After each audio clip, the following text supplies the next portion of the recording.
Apa bahaya dari dopamin? Apa konsekuensi dari seandainya kita terus-terusan mengeluarkan dopamin dalam otak kita? Saya Rahman Satrio, pada video kali ini kita akan membahas tentang dampak bahaya dari dopamin.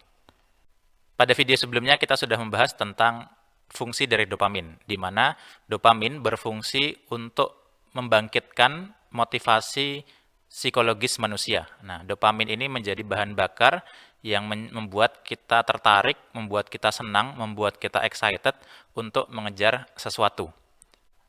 Lalu kemudian apa dampak atau bahaya dari dopamin itu sendiri? Nah, yang pertama adalah dopamin yang keluar terus-menerus akan membuat kita senantiasa mengejar apa yang belum kita dapatkan.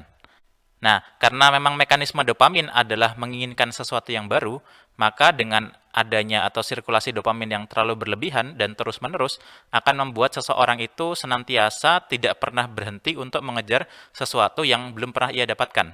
Saat ia sudah mendapatkan titik B, maka kemudian dia mengincar titik C. Setelah mendapatkan titik C atau mencapai pada titik C, lalu kemudian ia ingin beranjak menuju ke titik D. Terus begitu tanpa kemudian ada titik henti di mana dia merasakan puas. Dalam karir misalnya dia sudah mencapai karir tingkat tertentu, lalu kemudian tidak puas, ia akan berusaha untuk naik lagi. Dalam finansial misalnya, mereka akan terus-terusan untuk mengincar pundi-pundi finansial yang lebih daripada sebelumnya. Kelihatannya memang pada satu sisi ini bagus ya, membuat seseorang untuk terus-menerus strive mengejar apa yang ia inginkan. Tapi downside-nya adalah saat seseorang terus-menerus mengejar apa yang belum ia dapat, lama-kelamaan dia tidak merasakan kepemilikan terhadap apa yang dia sudah capai, apa yang dia sudah kumpulkan, apa yang dia sudah punya. Nah, hal ini kemudian membuat seseorang ini tidak merasakan bersyukur, tidak merasakan memiliki apa yang ia miliki. Selalu senantiasa dalam jiwanya itu ada sesuatu yang kurang. Nah, dalam kehidupan sosial atau hubungannya dengan manusia yang lain, hal ini berdampak pada apa? Misalnya dalam hubungan pernikahan, seseorang yang senantiasa memantik sistem dopaminergiknya, walaupun dia sudah memiliki keluarga, lalu kemudian dia tidak merasakan adanya kenyamanan atau merasakan kepuasan saat bersama keluarganya itu sendiri. Nah, sehingga yang terjadi dia terus-terusan mencari sesuatu yang baru. Begitupun misalnya dengan harta atau pencapaian yang ia sudah dapatkan. Walaupun mungkin pada awalnya pangkat atau jabatan atau posisi tertentu itu adalah posisi yang sangat ia inginkan, namun ketika ia sudah mencapai titik itu, ia masih tidak merasakan kepuasan. Jadi orang-orang seperti ini, orang-orang yang senantiasa memantik dopaminnya, ia tidak memiliki rasa kepuasan dalam dirinya, senantiasa mencari yang lebih. Ahli psikologi menyebut hal ini dengan istilah hedonic treadmill. Nah, di mana orang yang senantiasa memantik dopaminergiknya itu kemudian merasakan ketidakpuasan terhadap hidup yang ia rasakan. Karena senantiasa ada yang kurang. Nah, karena memang sistemnya dopamin adalah merasakan atau membuat kita merasakan butuh sesuatu yang lebih daripada apa yang kita miliki saat ini. Jadi apa yang kita miliki saat ini gak penting. Yang penting adalah apa yang ingin kita miliki lagi. Sehingga dengan begitu orang-orang seperti ini itu senantiasa untuk berusaha mencari hal-hal yang baru dalam kehidupannya. Kehidupannya adalah untuk senantiasa bergerak mencari sesuatu yang baru. Bahaya kedua dari dopamin adalah dopamin yang dikeluarkan secara berlebihan nanti pada titik tertentu akan jatuh sampai pada level di bawah baseline. Nah, seperti yang di video sebelumnya sudah kita bahas bahwa dalam pengeluaran dopamin ada dua jenis ya. Yang pertama adalah tonic release of dopamine, di mana kondisi dopamin itu senantiasa tersirkulasi pada jumlah kadar yang normal, yang mana hal itu membuat kita termotivasi atau membuat kita mampu bergerak pada kegiatan-kegiatan sehari-harinya. Nah, lalu yang kedua adalah phasic release of dopamine, yang mana kadar dopaminnya ini jauh meningkat daripada rata-rata, yang mana tujuannya adalah saat kita termotivasi untuk mengejar sesuatu yang ingin kita dapatkan. Nah, salah kaprahnya orang-orang terhadap dopamin dan juga perasaan excitement adalah bahwa hakikatnya dopamin itu atau perasaan senang itu dikeluarkan dalam rangka untuk agar kita mengejar sesuatu yang penting bagi kita. mengejar sesuatu yang bermakna dalam hidup kita, untuk menyelamatkan kita dari bahaya, untuk membuat hidup kita menjadi lebih baik dan lain sebagainya. Nah, sayangnya di kehidupan modern ini kita dihadapkan pada stimulus hiburan-hiburan yang senantiasa membuat dopamin kita terpantik. Kalau dalam literatur awam istilahnya adalah dopamin hit. Nah, jadi apa dengan menggunakan sosial media seperti nonton YouTube berjam-jam, nonton TikTok berjam-jam, nonton Netflix, lalu kemudian nonton anime, nonton Korea dan lain sebagainya. Nah, dopamin setiap harinya atau setiap saat sering sekali dikeluarkan, tapi tidak dengan tujuan untuk mencari sesuatu yang bermakna, tapi malah kita gunakan atau habiskan untuk kegiatan-kegiatan kita yang sifatnya pleasurable.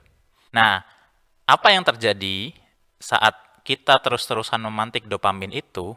Nah, yang perlu kita pahami adalah mekanisme dopamin saat kita baru mengalami fase basic atau fase di mana dopamin lagi pada tingkat puncak-puncaknya, yang terjadi adalah pasca itu dopamin akan drop, jatuh turun sampai ke bawah level baseline, sampai di bawah rata-rata. Nah, jadi ini mekanisme yang ada di otak kita, reward system kita membuat kita setelah sesaat habis fase basic atau fase puncak-puncaknya dopamin, lalu kemudian beberapa saat kemudian dia akan turun, jatuh di bawah rata-rata. Nah, itu mekanisme yang dilakukan oleh otak kita dengan tujuan apa? Dengan tujuan kita tidak terus-terusan untuk mengejar sesuatu yang berlebihan. Nah, sayangnya setiap hari dengan aktivitas-aktivitas yang pleasurable yang tadi saya sebutkan, membuat kita terus-terusan memantik dopamin dengan aktivitas tadi, yang mana lama-kelamaan akhirnya pasca itu kita akan mengalami downside atau mengalami terjun bebas dari stimulasi dopamin yang terlalu berlebihan tadi.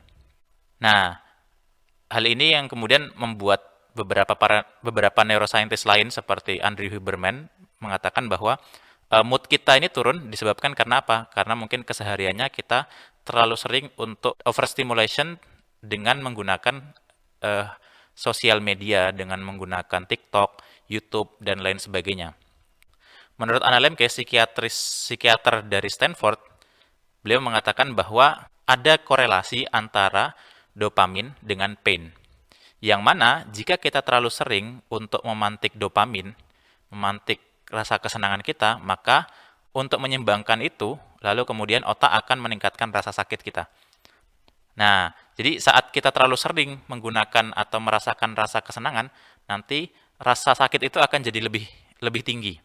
Nah, sebaliknya bagi orang yang sehari-harinya biasa untuk memantik atau merasakan rasa sakit, nanti dia kadar dopaminnya kemudian bisa naik di atas rata-rata. Hal inilah yang kemudian salah kaprahnya manusia modern, di mana kita terbiasa untuk melakukan aktivitas-aktivitas yang sifatnya pleasurable, yang kemudian itu membuat gas, kalau dalam bahasa sederhananya, gas dopamin kita itu dihabiskan untuk kegiatan-kegiatan yang bersifat senang-senang, yang itu belum tentu berdampak positif terhadap diri kita.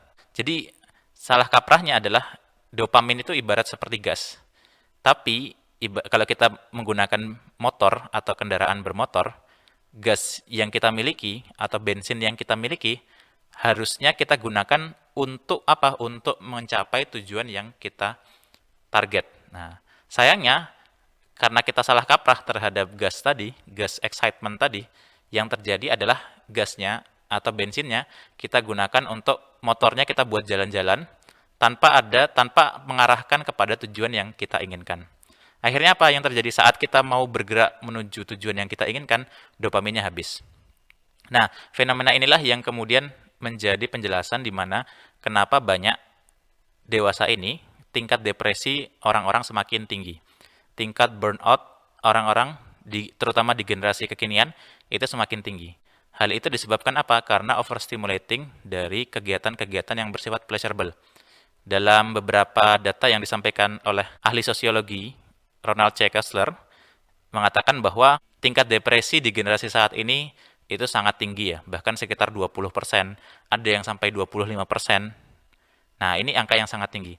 Dan Ironisnya, negara-negara dengan pertumbuhan ekonomi paling tinggi, negara-negara yang dikatakan negara maju, itu tingkat depresi dan anxiety-nya itu jauh lebih tinggi daripada negara-negara berkembang. Nah, dan tingkat kebahagiaannya itu tidak naik, atau bahkan beberapa ada yang turun di bawah negara-negara yang lain. Nah, hal ini menunjukkan apa? Kita salah dalam menggunakan dopamin yang kita anggap sebagai pleasure molecule, sebetulnya adalah molekul atau gas bahan bakar yang berfungsi untuk kita mengejar sesuatu yang penting dalam hidup kita. Nah, salahnya kita senantiasa mengeluarkan dopamin sehingga pada saatnya kita harus bekerja, saatnya kita harus mengurus rumah tangga, saatnya kita harus menghadapi tantangan kehidupan, dopamin ini malah sedang pada posisi di bawah rata-rata sehingga kita sering kali mengalami stres yang terjadi.